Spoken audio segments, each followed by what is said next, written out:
Dentro del bloque, tu espacio seguro para aprender sobre criptomonedas, DeFi y blockchain.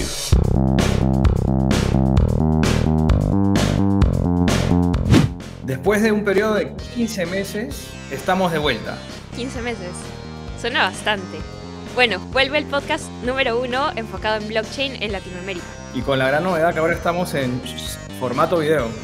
Pero seguimos con el mismo equipo de siempre, con el gran José Musendo detrás de cámara. Sean bienvenidos a una nueva temporada de Dentro del Bloque.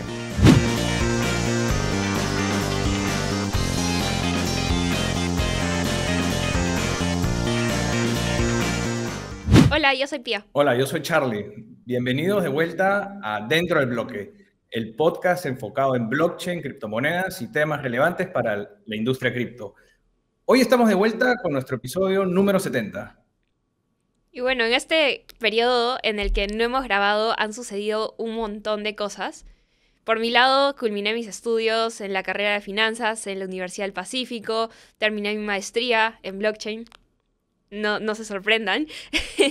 Y actualmente me desempeño como analista de Venture Capital, donde veo algunas startups que también implementan esta tecnología para solucionar diferentes problemas en Latinoamérica. Bien, ¿dónde estás? ¿Salcantay Ventures?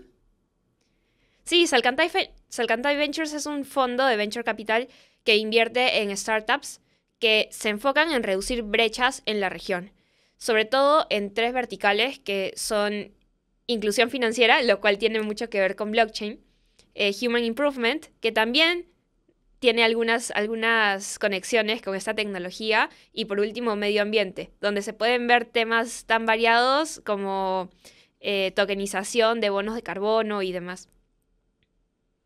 Y bueno, por mi lado, no hace mucho que culminé mis estudios de MBA en la Universidad de Cornell en Estados Unidos y actualmente estoy residiendo en Nueva York, motivo por el cual no me ven ahí en persona en los estudios de Lima.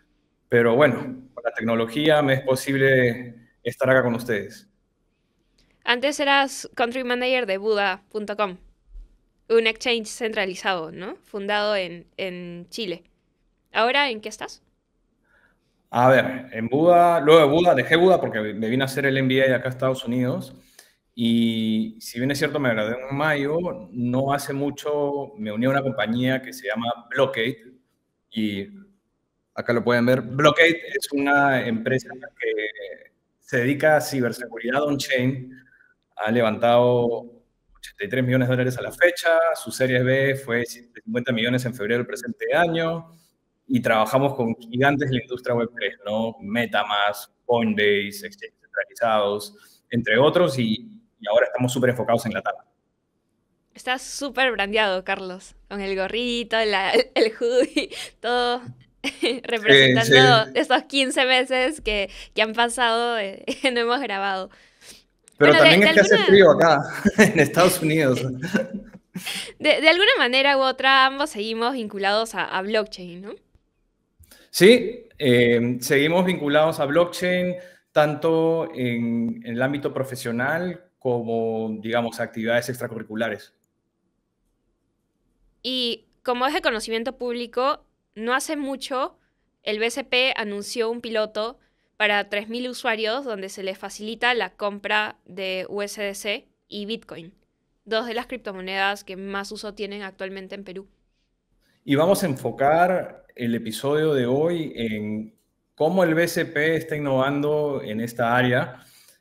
Primera vez que una entidad regulada se mete de lleno o de esta forma en el tema de criptomonedas, ¿no? A través de un piloto. Sí, y no muchos saben que desde hace tanto tiempo el BCP está vinculado de alguna forma u otra a temas de blockchain, ¿no? Pero nuestro invitado de hoy ha estado desde los inicios. Hoy nos acompaña Luis Alfonso Carrera, más conocido como Foncho. Invitado entrando al bloque. Y bueno, hoy nos acompaña Luis Alfonso Carrera, más conocido como Foncho, del BCP. Hola Luis Alfonso, ¿cómo estás? Muy bien. Gracias, Carlos. Gracias, Pía, por la invitación. Súper contento de estar acá con ustedes. Bienvenido a Dentro del Bloque. Sí, Buenazo. y podríamos comenzar el programa a ver si nos cuentas un poco más de tu experiencia y cómo ingresaste al mundo financiero y qué hiciste en Yape. A ver, yo estudié economía en la Universidad del Pacífico y luego me fui a hacer una maestría en Purdue University y al regresar me contacta el banco y me hace una propuesta para entrar al mundo de banca de inversión. Yo empecé a trabajar en banca de inversión. Estuve ahí un tiempo, luego el banco me dio la oportunidad de pasar al mundo retail, donde estuve liderando los negocios del banco en el norte, los negocios y agencias del banco en el norte y sur chico.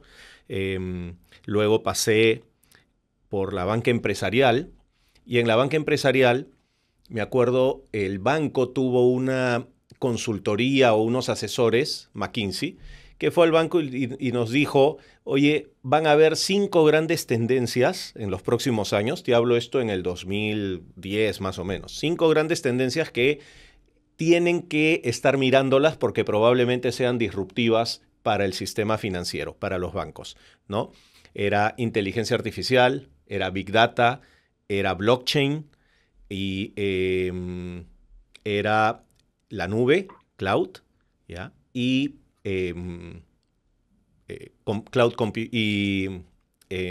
quantum computing. Y le dijeron al banco, sería bueno que tengas una especie de champion en cada una de ellas, ¿no? Y en ese momento, blockchain, que estaba recién en sus inicios, muchos de los bancos grandes empezaban a hacer algún tipo de pruebas de concepto con respecto a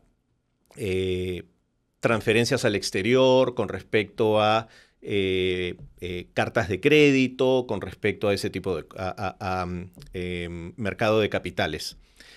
Como yo estaba liderando la banca empresarial, ¿no? Me dijeron, oye, esta tecnología eventualmente podría ser disruptiva en las empresas. Y me nombraron a mí como el champion de blockchain del BCP, ¿no? Y a partir de ahí me tuve que empezar a empapar en la tecnología, ¿no? Inclusive hubo un consorcio R3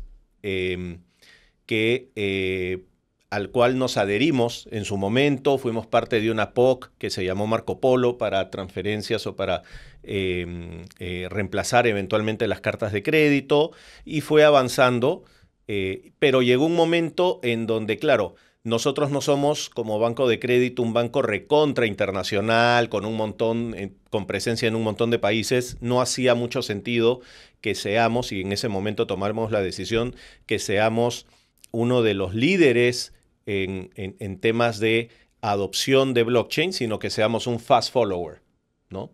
Y digamos, quedó en ese momento como, ok, sigamos viéndolo, pero no nos involucremos tanto tampoco, porque hace más sentido que seamos fast followers. Entonces ahí es donde empezó mi cercanía a esta tecnología.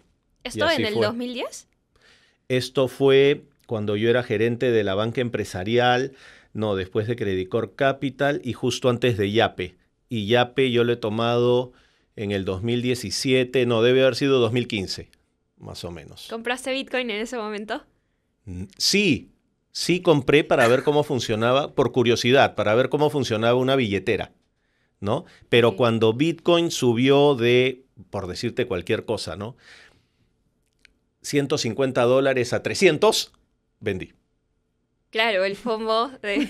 Vendí porque ya dupliqué, qué maravilla. Además había comprado realmente poco, era solo como curiosidad para ver cómo funcionaban las billeteras, cómo funcionaban el tema de la conversión de dólares a Bitcoin, cuánto demoraba, cuánto costaba. Era como ver el caso de uso en ese momento. Claro, es totalmente diferente a leerlo en white paper, claro, o como en un sí, estudio, a de verdad experimentarlo y ver cómo es que se está conectando este mundo que a veces parece como totalmente irreal o digital con el mundo de finanzas ya más palpables que se está viviendo hoy en día, ¿no? Sí. Y cuéntame un poquito, me da curiosidad, o sea, esta parte de innovación, estas 5 tecnologías, como, ¿qué tanto sentido hacía verlo o hace verlo en una organización como tan jerárquica como un banco? ¿De verdad es posible innovar dentro de un banco? Mira, hay dos tipos de innovación. La innovación incremental y la innovación disruptiva. Ambas son posibles dentro de un banco. Ejemplos de innovaciones disruptivas que, por ejemplo, el Banco de Crédito ha hecho. No solo es Yape. Antes de eso estuvieron los agentes BCP, los agentes bancarios, que luego, ¿no?, ya todos los bancos lo tienen. Antes de eso estuvo, imagínate, tuvimos unas agencias bancarias en contenedores. La primera agencia bancaria en contenedor móvil, que cuando había que pagar salarios, por ejemplo, en algunos valles, llevábamos el contenedor agencia a esos valles. De hecho, en Mala, les conté que yo fui gerente regional del Norte y Sur Chico. Mala era mi región, era parte de mi región. Y en Mala no teníamos una agencia. Hoy ya la tenemos, pero en su momento no teníamos una agencia y es un valle, ¿no?, donde hay cierta actividad y requerían de un banco. Y entonces llevamos este contenedor. Y nos sirvió un montón luego para ver que pasemos del contenedor, que era un poco duro, a los agentes BCP. El primer agente BCP que se puso en el Perú fue en Mala. Y luego tuvo tanto movimiento que nos sirvió luego para sustentar el poner una agencia. ¿Ya? Claro. Entonces, ese es ejemplos, Criptococos, Cocos y Lucas, Guarda. En verdad, tenemos un montón de innovaciones y sí es posible. Y luego está la innovación incremental, que creo que es clave y se tiene que hacer en absolutamente todas las áreas del banco y no depende de una estructura, no depende de que tus jefes te lo digan, casi que depende de un mindset. Tú tienes que ser disruptor, tienes que ver cómo hacer mejor tus procesos, cómo hacer mejor tus productos permanentemente, ¿no? Y te tienes que disrumpir a ti mismo siempre, porque si no lo haces tú, lo va a hacer un tercero. O un agente de inteligencia artificial. O un agente. Eso es lo próximo que viene. Foncho, pero, a ver, al principio, o en eso entonces, la banca no tenía una buena imagen de Bitcoin, ¿no? ¿Cómo así se empujó el tema de Bitcoin y cripto en el BCP? ¿Y cuál es tu visión personal de la industria de cripto? Ya, a ver.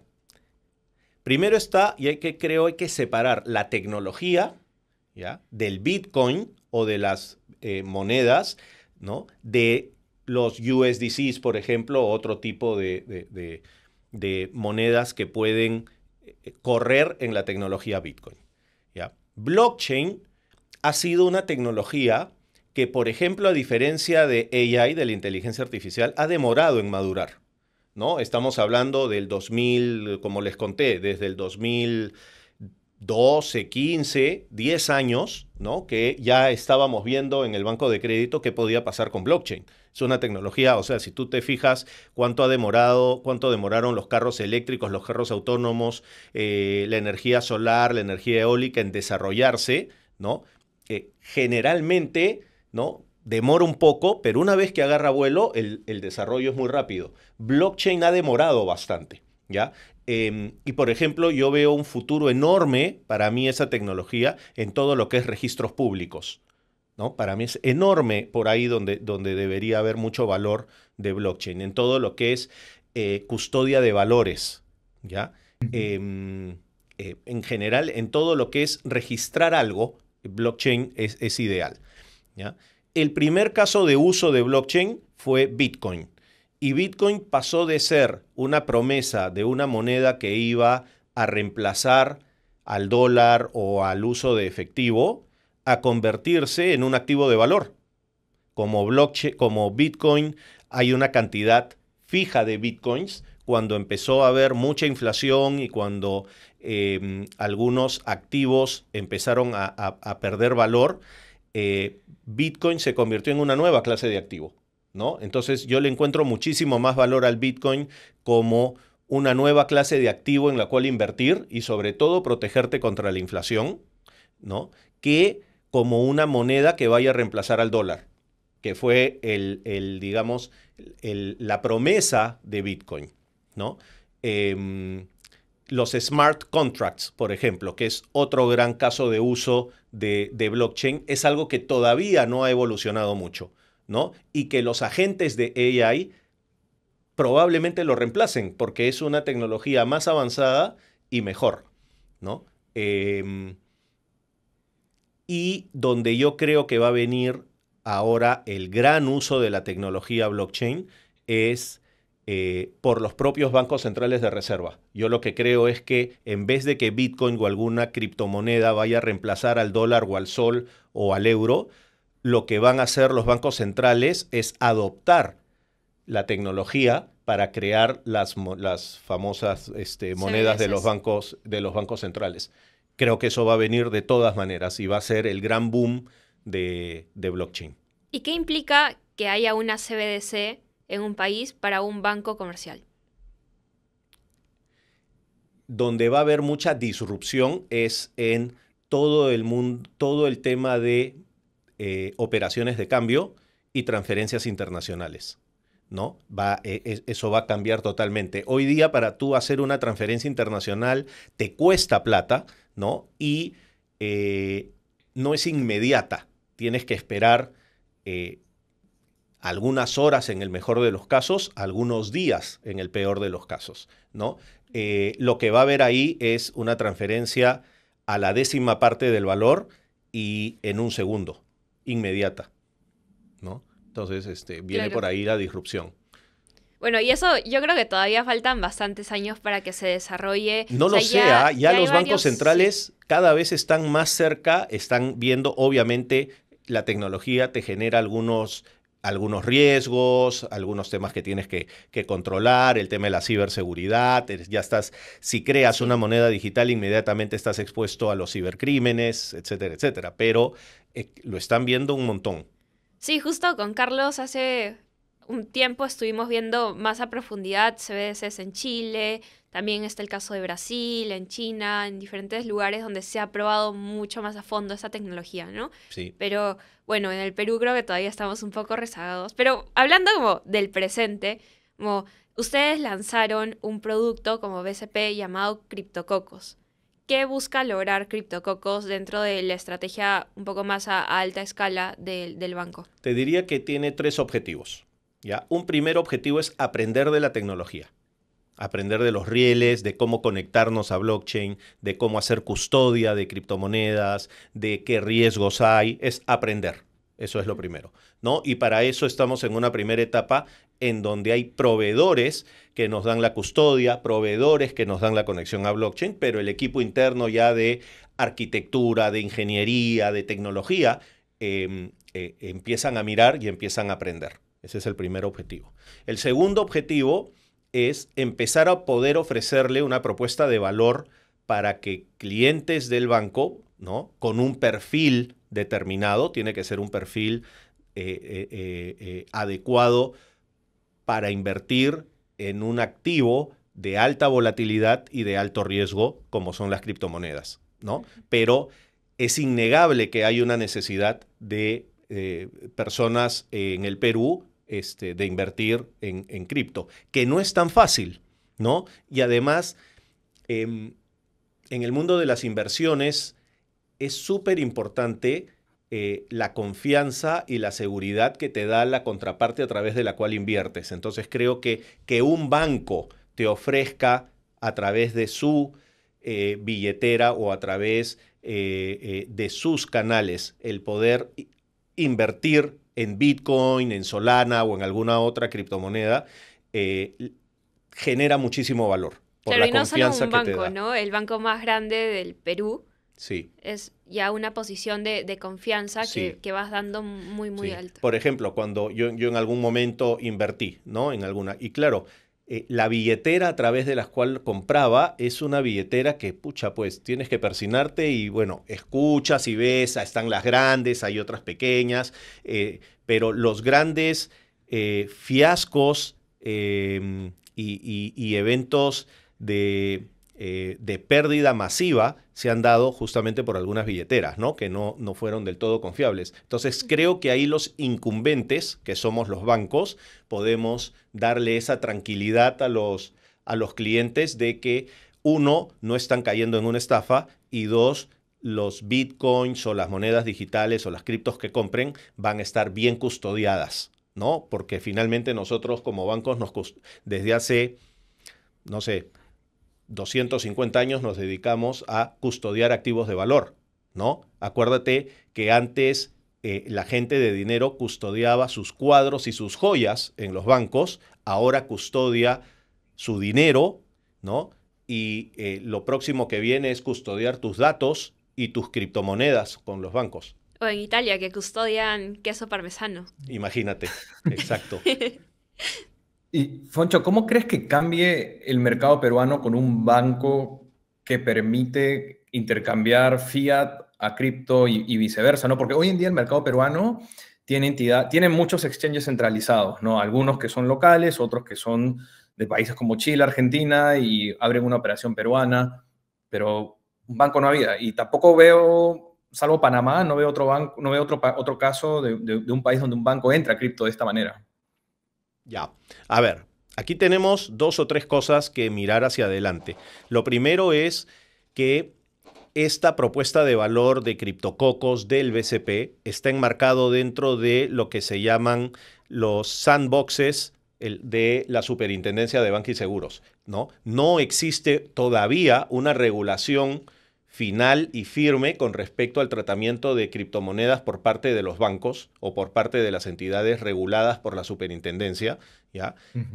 Lo que existe es un sandbox, que es un ambiente en donde puedes hacer pilotos no regulados o donde la regulación todavía no está, justamente para innovar, justamente para crear disrupción, para probar conceptos, ¿no? Y esa es la etapa en la que estamos con criptococos, ¿no? Con una propuesta acotada a un determinado número máximo de clientes por un determinado número máximo de monto, ¿no? Y la superintendencia lo que está haciendo es aprendiendo con nosotros, ¿no? Y luego tiene que haber una regulación. Y en la regulación, pucha, pues tienes que tener un equilibrio entre fomentar, ¿no?, nuevas tecnologías, nuevos productos, nuevos jugadores, pero cuidar también, y ese es el balance que tienen que tener o el trade-off, pero cuidar también la seguridad y los ahorros del público.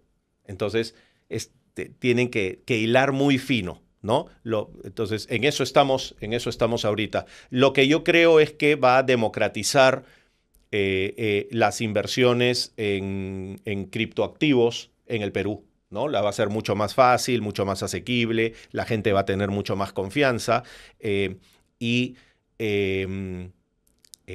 la segunda derivada de eso es, por ejemplo, todo el mundo de transferencias internacionales va a poder ser vas a poder, ¿no?, pagar o transferir dinero vía blockchain, que es mucho más eficiente. Y luego vendrá la tercera derivada, ¿por qué no? Ya pensando en que puedas pagar con Yape desde tu billetera o desde tu saldo cripto.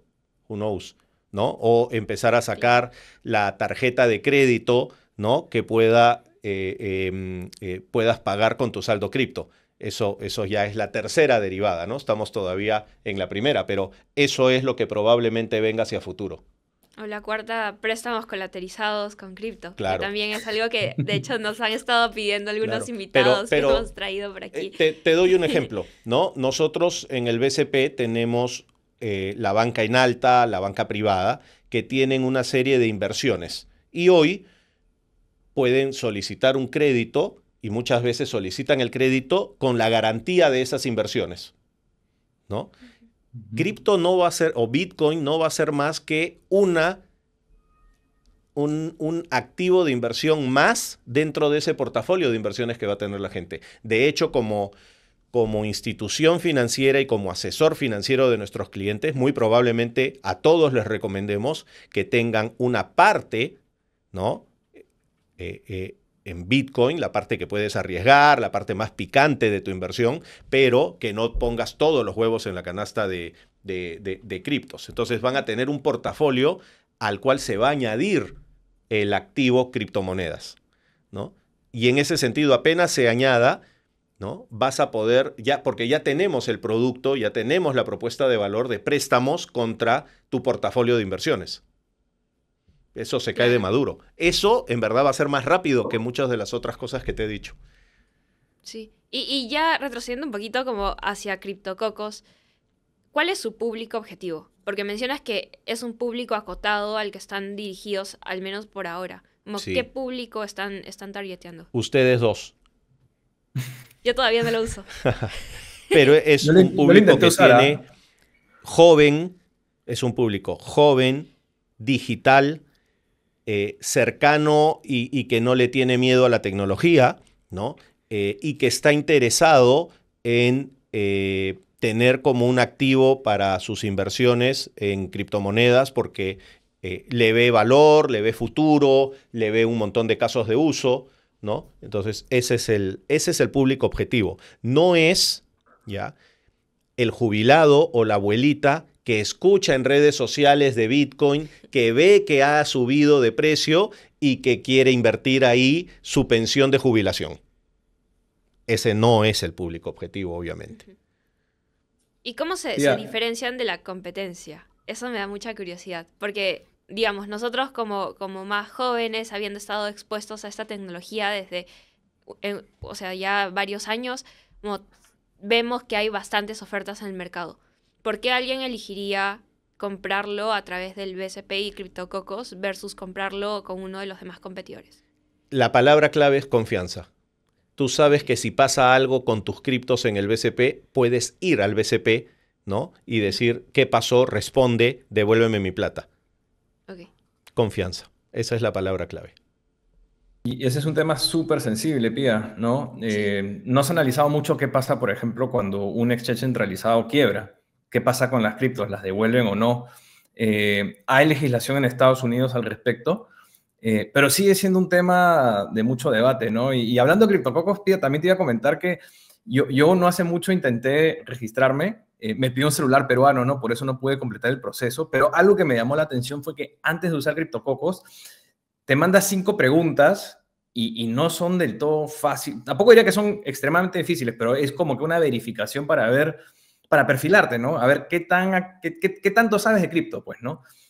Preguntas como, oye, a ver, Bitcoin y USDC es lo mismo, o te habla un poco de que Bitcoin es volátil, ¿no? Entonces, justo eso que menciona Foncho se ve en la práctica, ¿no? Sí están perfilando al usuario y creo que es parte de un proceso exploratorio, pues, ¿no? Sí, es clave eso, es clave. Llegará el momento en que comprar cripto será como comprar la acción de Apple, ¿no? Pero todavía no sucede. Y todavía es muchísimo más volátil que ese activo de inversión que otros. Con lo cual, efectivamente, el perfilar bien y saber que detrás de quien quiere empezar a interactuar con CryptoCocos es una Pía o un Carlos es súper importante. ¿Y qué mensaje así ya más a alta escala te gustaría que se quede con el público sobre qué es lo que el BCP está construyendo con blockchain? A ver, quizás dar dos mensajes. El primero, me hiciste una pregunta al inicio antes de entrar a blockchain así a detalle sobre innovación, ¿no? Y si es difícil o no hacer innovación, o creo que Carlos fuiste, no me acuerdo quién, hacer innovación dentro de una empresa tan grande, jerárquica, lenta en su toma de decisiones como podría ser el BCP. Y quiero ahí reafirmar que depende de cada uno más que depende de la institución, ¿no? La persona que está en un área muy pequeña de procesamiento de cartas de crédito puede hacer innovación, puede hacer disrupción, viendo cómo mejorar un proceso, cómo optimizarlo, cómo quitarle etapas que no hacen sentido, ¿no? Y en ese sentido, entonces, todos podemos innovar y todos podemos mejorar los productos, servicios, procesos o canales dentro del banco. Yo hago en el banco mucho énfasis en eso, ¿no? Y luego está ya la innovación mucho más disruptiva. Y ahí en el banco tenemos el Centro de Innovación, que se encarga mucho de eso. Tenemos a Créalo, que busca startups y fintechs que estén innovando mucho y que tengan alguna propuesta de valor súper interesante para invertir en ellas, ¿no? Y luego estamos nosotros organizados en agilidad, en tribus, y cada tribu tiene un mandato de también buscar espacios de innovación, ¿no? Entonces, eso es lo primero. Y luego me preguntabas sobre blockchain en particular. Claro, ¿qué mensaje dejar sobre lo que está construyendo el BCP con blockchain? ¿Qué se viene? ¿Cuál es la finalidad? Sí. Lo primero es que siempre vamos a poner la seguridad y el bienestar de nuestros clientes por encima de cualquier cosa, ¿no? Entonces, probablemente no vayamos a avanzar a una velocidad que podrías quizás tú esperar de innovación, porque la primera prioridad es asegurar la, entre comillas nuevamente, seguridad de los clientes, ¿no? Y Claro. Lo que mencionaba Carlos, lo segundo es perfilar absolutamente bien y ofrecerle el producto adecuado, ¿no?, al segmento adecuado de clientes. Y las criptos no son para todos, ¿no? Y entonces eso también es súper importante. No lo vamos a masificar para ofrecerlo en todas las agencias del BCP a toda persona que entre, como en su momento fue Yape, por ejemplo, que ahí sí había que masificarlo. Esto es mucho más de nicho, mucho más de cuidado, porque es un activo que tiene muchísima volatilidad, ¿no? Y no es para cualquiera. Claro, no es como una startup que recién sale y está tratando de captar por todos lados No. y capta de una forma lenta, Sí. ¿no? Ya el BCP tiene un alcance mucho mayor. Pero por y lo mismo tenemos que tener mucho cuidado en a Exacto. quién ofrecérselo. mucha más responsabilidad Sí. y targetear bien quiénes van a ser los clientes. Efectivamente. Muy bueno el enfoque que le está dando BCP, digamos, a cómo se está impulsando cripto, ¿no? Targeteando, digamos, a la persona adecuada, yendo de a pocos con el regulador de por medio. Foncho, muchas gracias por darnos toda esta información sobre CryptoCocos, ¿no? Y desde dentro del bloque seguiremos les dando seguimiento, ¿no? A ver qué aprendizajes traen, ¿no? Más a fondo. Súper, mil gracias. Creo que los felicito por... este es el programa número 70, según me comentabas. Los felicito por eso, los felicito por esta iniciativa tan buena de educar al público, de contarles sobre temas de blockchain, sobre temas de tecnología, y cuenten conmigo para lo que necesiten hacia adelante. Mil gracias por la invitación. No, gracias a ti por tu tiempo y todos los insights valiosos que nos has dado. Gracias. Gracias. ¿Qué te pareció el primer episodio de la 4ª temporada, Carlos? Bueno, acostumbrándose al formato video, ¿no? Pero también no me esperaba que el BCP hubiera estado estudiando blockchain desde el 2015, ¿no? Grata sorpresa. Sí, súper. Y con muchos insights. Ahora que hemos vuelto a grabar ya periódicamente, vamos a traer un montón de noticias del día a día y también de toda Latinoamérica que están moviendo verdaderamente los mercados. Y de todas maneras vamos a hacerle seguimiento a este piloto y a nuevos acontecimientos, ¿no? Así que eso lo dejaremos para los siguientes episodios. Yo me comprometo a probarlo en los próximos días. Así que no se pierdan un próximo episodio dentro del bloque. Nos vemos la próxima semana. Chau, chau. Nos vemos. Chao. Dentro del bloque. Un podcast producido por DDB Education en La Parlante.